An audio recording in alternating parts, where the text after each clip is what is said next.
Avez-vous déjà imaginé une vie où le moindre faux pas, le plus infime signe d'hésitation ou un simple refus de marcher quelques pas de plus signifiait non pas une retenue sur salaire, mais votre disparition pure et simple du monde des vivants? Avant de plonger dans les entrailles de cette machine de guerre implacable, n'oubliez pas de vous abonner à Empires Enterrés pour ne manquer aucune de nos prochaines explorations dans les ombres de l'Antiquité. Imaginez que vous êtes Marcus, un légionnaire romain au cœur du 1er siècle après Jésus-Christ, stationné sur les frontières glaciales du Rhin. Le vent siffle à travers votre tunique de laine rêche. Votre armure de plaques pèse sur vos épaules comme un fardeau de plomb. Et vos pieds, enserrés dans vos sandales cloutées, sont engourdis par le gel. Vous avez marché 20 km aujourd'hui, chargé de 40 kg de matériel, et tout ce que vous voulez, c'est fermer les yeux. Et soudain, l'ordre tombe. Il faut creuser une nouvelle tranchée, renforcer la palissade, encore et encore. Vous êtes épuisé jusqu'à la moelle. Vous vous arrêtez, juste une seconde. Vous lâchez votre pelle. C'est là, à cet instant précis, que votre vie bascule. Dans la Légion, la discipline N n'est pas une suggestion, c'est l'oxygène qui fait vivre l'Empire. Si vous refusez d'obéir, même une seule fois, vous ne vous opposez pas à un officier, vous vous opposez à la structure même du monde romain. La hiérarchie est gravée dans le marbre et le sang. Pour le centurion qui vous regarde, votre fatigue est une insulte. Votre hésitation est une trahison. Il ne voit pas un homme épuisé. Il voit une faille dans la muraille, une faiblesse qui pourrait coûter la vie à ses frères d'armes en cas d'attaque. La peur est l'outil principal du commandement. Vous ressentez ce regard peser sur vous. Ce haine n'est pas une question de morale, c'est une question de survie collective. Lorsqu'un soldat désobéit, il met en péril tout le groupe. Imaginez le silence qui s'installe autour de vous. Les autres légionnaires ne vous soutiennent pas. Ils s'écartent. Ils savent que si vous tombez, ils risquent de tomber avec vous. Car la punition dans la Légion est parfois une affaire de groupe. Connaissez-vous la décimation? C'est un des secrets les plus sombres et les plus brutaux de l'histoire militaire. Si une unité entière faillit, si le courage manque au moment crucial, on ne cherche pas le coupable, on aligne les soldats, on en tire 1 sur 10 au sort. Et ce ne sont pas les officiers qui exécutent la sentence, ce sont les 9 autres camarades, vos propres frères d'armes, qui doivent lever la main sur celui qui a partagé votre pain et votre sommeil la veille. C'est une horreur psychologique conçue pour briser toute velléité de rébellion. Mais revenons à votre cas personnel, Marcus. Vous avez refusé d'obéir individuellement. Vous faites face au centurion. La sanction est immédiate et exemplaire. Ce peut être le fustuarium, une punition où vos compagnons vous battent à coups de bâton et de pierre jusqu'à ce que le souffle quitte votre corps. C'est une exécution publique, lente, humiliante, destinée à marquer les esprits de tous ceux qui auraient eu la même idée. Vous n'êtes plus Marcus le soldat. Vous êtes devenu exemple à ne jamais suivre. Le bruit des pierres qui s'abattent sur vous devient le seul souvenir que vos camarades garderont de votre insoumission. Pourquoi une telle brutalité? Pourquoi une telle rigueur pour un simple refus de travail ou une insubordination mineure? Parce qu'à Rome, le soldat N appartient pas à lui-même. Il appartient à l'État. Il est un rouage. Et un rouage qui grince doit être remplacé ou brisé pour que la machine continue de fonctionner. La vie d'un soldat romain est une suite ininterrompue de contraintes. Il dort dans une tente exiguë, il mange une bouillie de céréales insipides, il est soumis à des exercices incessants sous un soleil de plomb ou dans la boue. La discipline est la seule chose qui sépare la Légion D, une bande de pillards désorganisés. Si vous acceptez cette discipline, vous avez une chance de survivre, de rentrer chez vous avec votre pécule après 25 ans de service, peut-être même d'obtenir une terre. Si vous la refusez, vous devenez un déserteur ou un mutin, et le sort qui vous attend est bien pire que la mort au combat. Il y a une part de mystère dans cette loyauté aveugle. Comment des hommes, conscients de cette menace constante, continuaient-ils à marcher vers l'inconnu, vers les terres barbares, vers des ennemis féroces?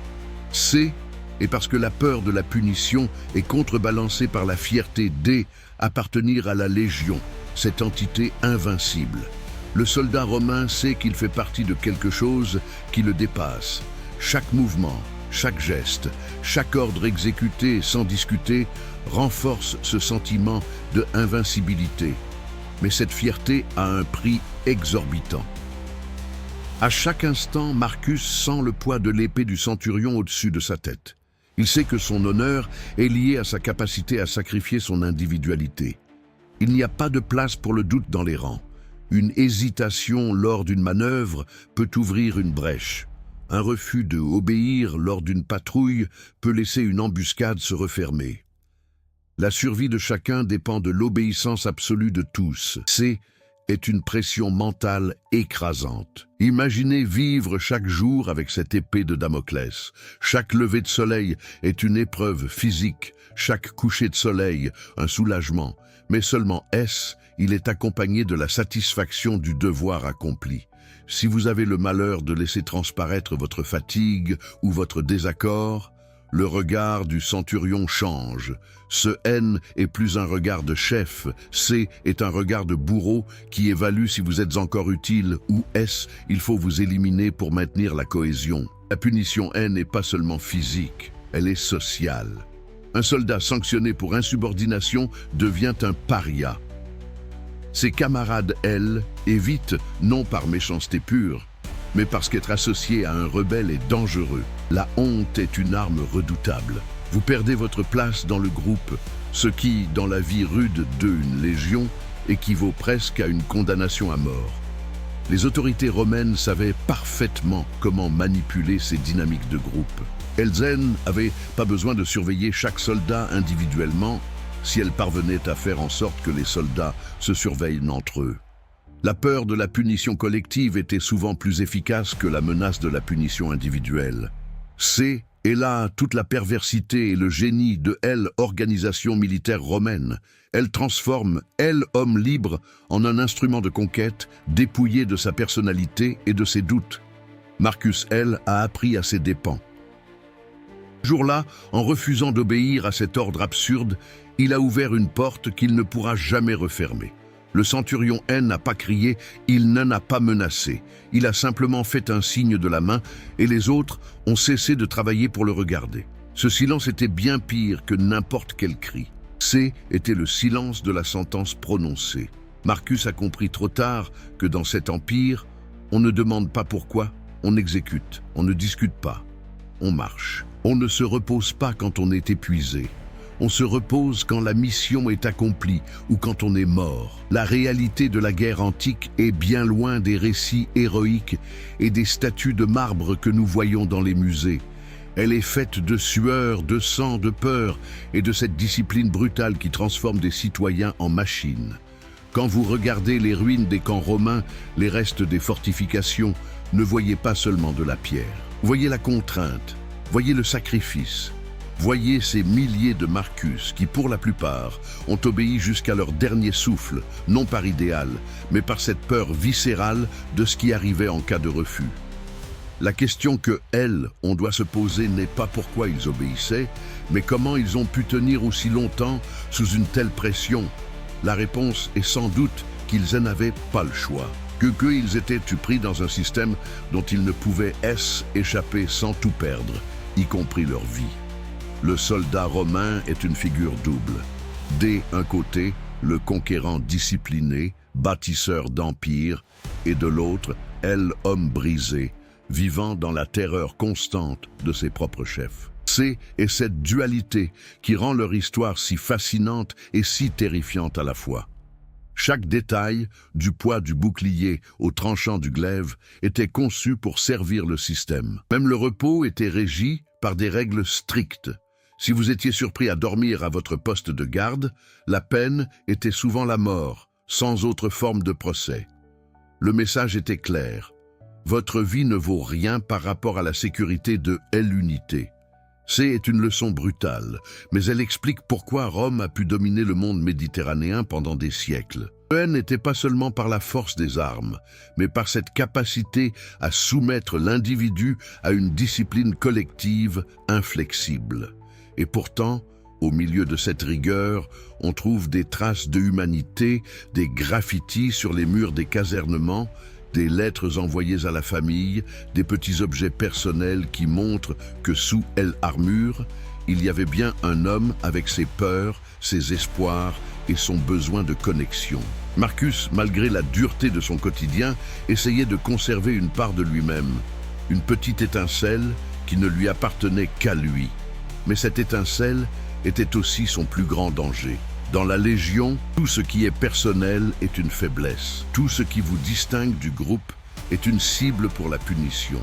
Le soldat idéal est un soldat sans nom, sans visage, une partie interchangeable d', un tout invincible. C'est sans doute pour cela que leur histoire nous hante encore aujourd'hui.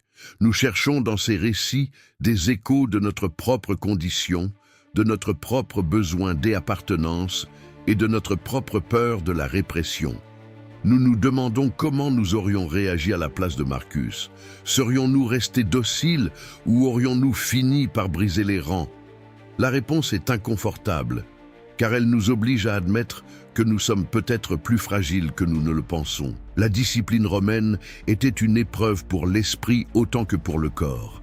Elle exigeait une abnégation totale, une renonciation à tout ce qui fait l'homme, sa volonté, ses sentiments, son libre arbitre. Ceux qui n'acceptaient pas ce sacrifice étaient impitoyablement éliminés. C'était le prix de la grandeur de l'Empire. Un prix payé en sang, en souffrance et en rêves brisés. Marcus n'est pas une exception. Il est le symbole de tous ceux dont l'histoire a été oubliée, de tous ceux qui ont été broyés par une machine qu'ils ne pouvaient ni comprendre ni contester. En explorant ces vies, nous ne faisons pas seulement de l'histoire. Nous rendons hommage à ceux qui ont vécu dans l'ombre des grands récits.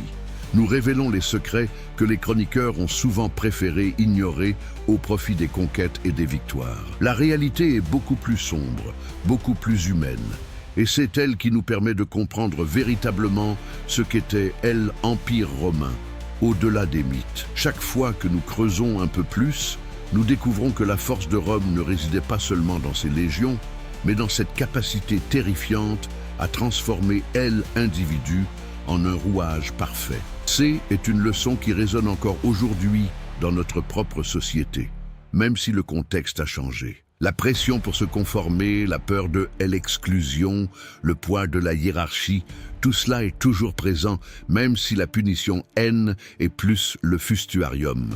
Marcus, dans son dernier souffle, a peut-être compris quelque chose que nous oublions souvent. Que le plus grand combat n'est pas celui que on mène contre l'ennemi, mais celui que on mène contre le système qui essaie de nous réduire à rien. Ce combat est perdu d'avance pour le soldat individuel, mais il est essentiel pour comprendre ce que signifie être humain. Alors, la prochaine fois que vous croiserez une référence à la puissance romaine, souvenez-vous de Marcus. Souvenez-vous du poids de son armure, du froid du rein et du prix qu'il a payé pour une seconde d'hésitation. Souvenez-vous que derrière chaque monument, chaque route, chaque conquête, il y avait des milliers d'hommes comme lui, dont la vie était suspendue à un fil, sous la menace constante d'une discipline qui ne pardonnait rien. C'est là le véritable héritage de Rome, une grandeur bâtie sur le sacrifice des anonymes. Nous avons parcouru les chemins sombres de la discipline militaire romaine, mais il reste tant de secrets enfouis sous les couches de poussière du temps. Cette immersion dans le quotidien impitoyable des légionnaires vous a captivé. N'oubliez pas de partager cette vidéo autour de vous pour faire découvrir ces pans méconnus de l'histoire. Abonnez-vous à Empires enterrés et activez la cloche pour ne rien manquer de nos prochaines révélations sur les mystères de l'Antiquité. Votre soutien nous permet de continuer à explorer les recoins les plus sombres de notre passé commun. Quel aspect de cette vie de soldat vous a le plus surpris? Dites-le nous dans les commentaires, car chaque interaction enrichit notre communauté des explorateurs du temps. À bientôt pour une nouvelle plongée dans l'histoire, où le passé est jamais tout à fait mort.